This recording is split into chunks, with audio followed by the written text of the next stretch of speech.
وَلَقَدْ يَسَّرْنَا الْقُرْآنَ لِلذِّكْرِ فَهَلْ مِن مُّدَّكِرٍ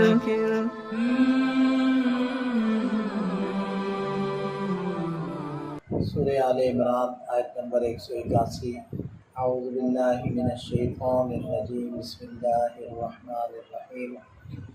لقد سمع اللہ قول الذین قالوا ان اللہ فقیر ونحن اغنیاء سنكتب ما قالوا وقتلهم الانبیاء بغیر حق ونقول ذوقوا عذاب الحریق ذلك بما قدمت ایدیکم وان اللہ لیس بظلام للعبید۔ ان آیات میں جو کلام کا رخ ہے وہ یہود کی طرف ہے۔ ویسے اب تک تو تقریباً 6 رکوع چلے ہیں۔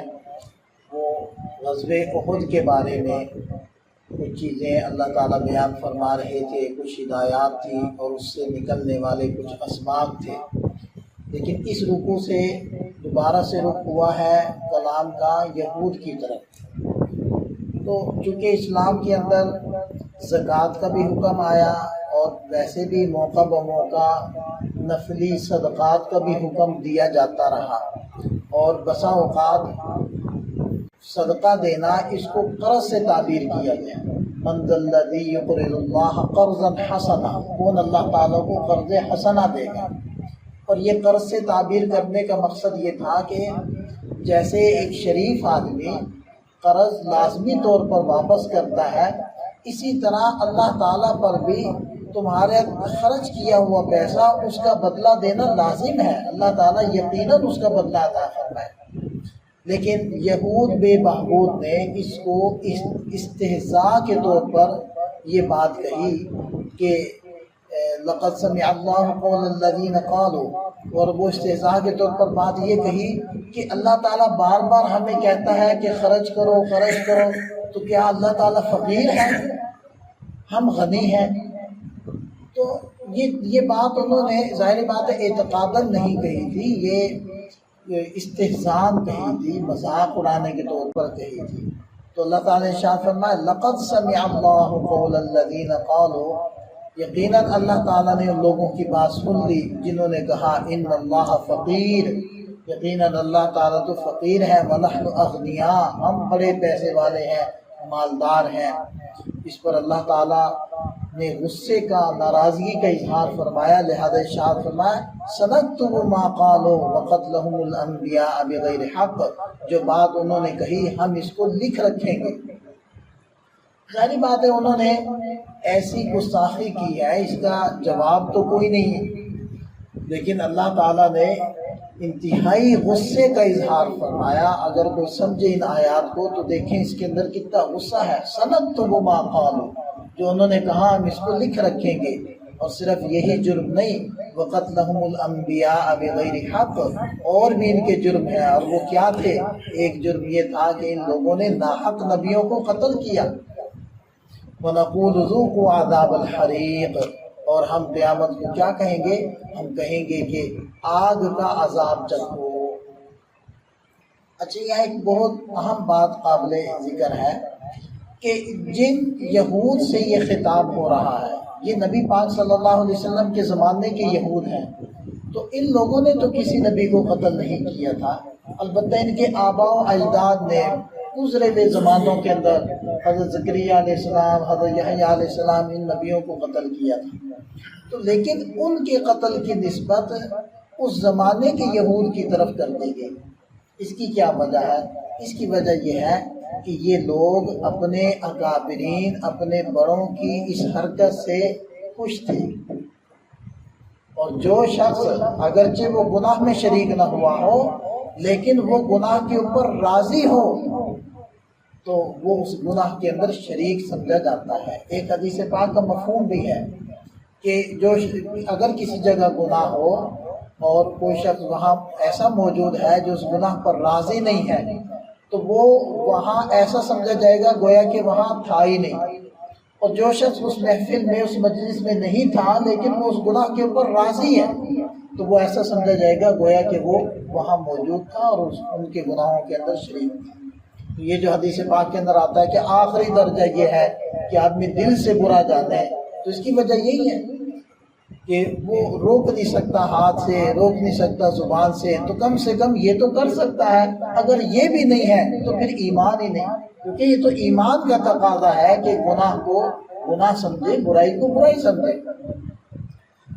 اور فرمائے کہ ذالک بما قدمت ایدیکم، یہ سزائیں ان اعمال کے بدلے میں تمہیں ملیں گی جو تمہارے ہاتھوں نے آگے بھیجے ہیں۔ وَأَنَّ اللَّهَ لَيْسَ بِظَلَّامٍ لِّلْعَبِيدِ، اور اللہ تعالیٰ اپنے بندوں پر ظلم کرنے والا نہیں ہے، تمہارے اعمال کا بدلہ ہے۔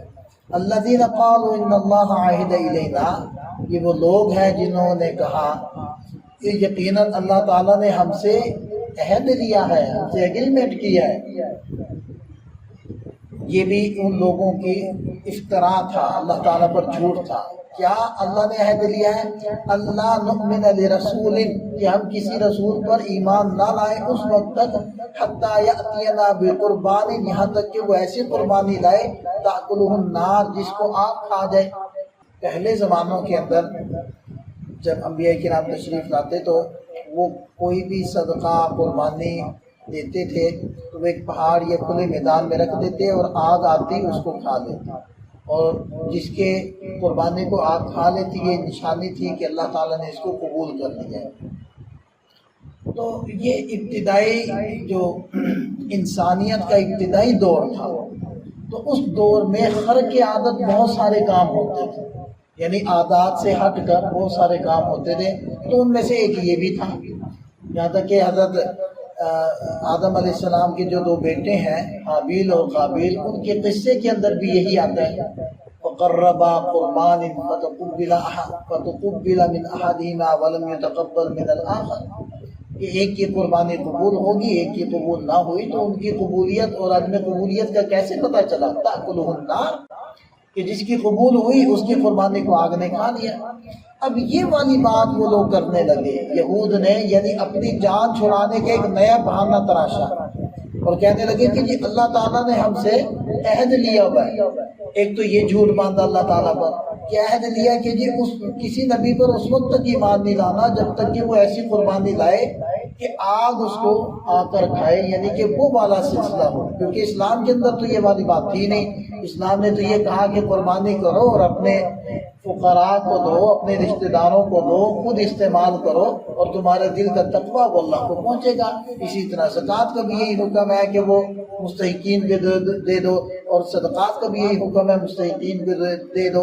تو ان لوگوں کو ایک بہانہ مل گیا بات کرنے کا، تو ان لوگوں نے یہ بات کی، تو اللہ تعالیٰ نے ارشاد فرمایا تو اے نبی ان سے کہیے قد جاءکم رسل من قبلی، میرے سے پہلے رسول آئے تھے، بالبینات، وہ کھلے کھلے دلائل لے کر آئے تھے، وبالذی قلتم، اور وہ والا معجزہ بھی لائے تھے جو تم کہہ رہے ہو، فلم قتلتموہم، پھر تم لوگوں نے ان کو کیوں قتل کیا تھا، ان کنتم صادقین، اگر تم سچے ہو۔ تو قرآن نے واضح کر دیا کہ یہ لوگ سچے نہیں ہیں، یہ لوگ ایمان لانے کے لیے یہ مطالبہ نہیں کر رہے، خام خواہ باتیں بنا رہے ہیں، بہانے کر رہے ہیں۔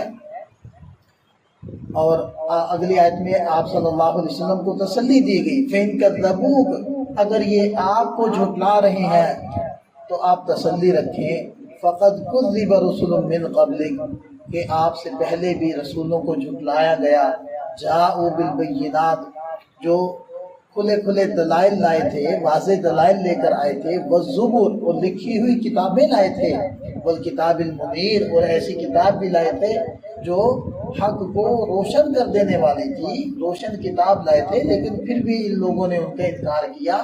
تو اگر یہ آپ کا بھی انکار کر رہے ہیں تو ایک نئی بات نہیں ہے، لہذا آپ کو پریشان ہونے کی ضرورت نہیں ہے۔